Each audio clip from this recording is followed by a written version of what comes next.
Name's Mike Sullivan. I'm a former IRS agent and teaching instructor. I worked there over a decade, and I'm a national expert in IRS tax resolution. I've been on Fox Business and a bunch of other stations. My YouTubes are short, they're sweet, and they're to the point. By the way, if you have any questions, comments, just let me know. I answer all the stuff as much as I can with all the comments I get. Today, I want to talk to you about how do you know when IRS is going to garnish your wages? How do you know when that's going to happen? How do you prepare for that? IRS must send you a notice. I've sent many of these notices out, tons of these notices out, more than you care to wish. I have probably taken wages from, I don't know, 2,000 people. It's not something I wanted to do. I had to do because the IRS computer now sends them out manually. When I was at IRS, I had to sign my name. I probably signed my name to over, I don't know, 5,000 bank levies, tax liens, my hand. I actually changed my signature at IRS to an S because I signed so many. But to answer the question today, the IRS has to notify you by mail, and many times it's certified.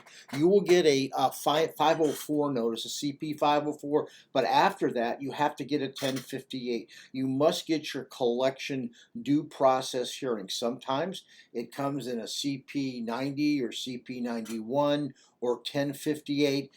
When that letter 30 days is over, if you do not call the IRS is going to either send a bank levy out or a wage garnishment levy out and/or a federal tax lien. You can stop all that. Don't wait to the last minute. You have to have an exit strategy. If you pick up the phone whenever and say, IRS, let me get something worked out, they will put a freeze right there that time and give you a list of things they want. But here's where the caution is. If you don't know how IRS is going to look at your financial statement, you're going to be in deep doo-doo and you're going to be in the woods.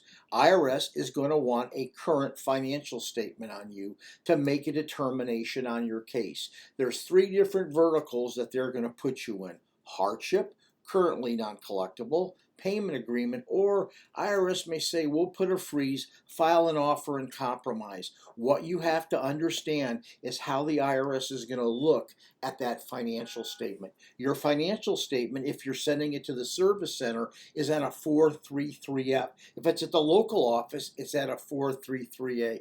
That's where I work, and I'd go into detail with it. They're going to want to know your bank statements, and they're going to want to know your pay stubs, and they're going to want to know, have a list of all your expenses. IRS is going to go ahead and compare that with the national average to where you live.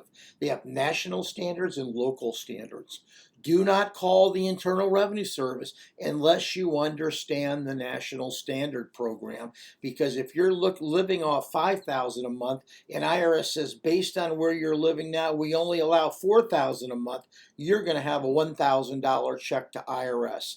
The problem is here, very, very important. If you never got that notice and your wages are garnished, you better call IRS to get that levy released immediately. So if you have any questions, go ahead and call me, but be familiar with that form.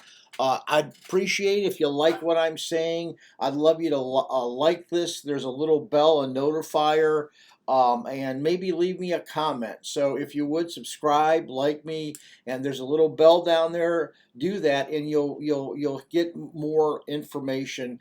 The more bells I get, the more notifiers I get. It encourages me to do more. I do want to give you the scoop and the skinny on IRS stuff. I'm here for you. Thank you.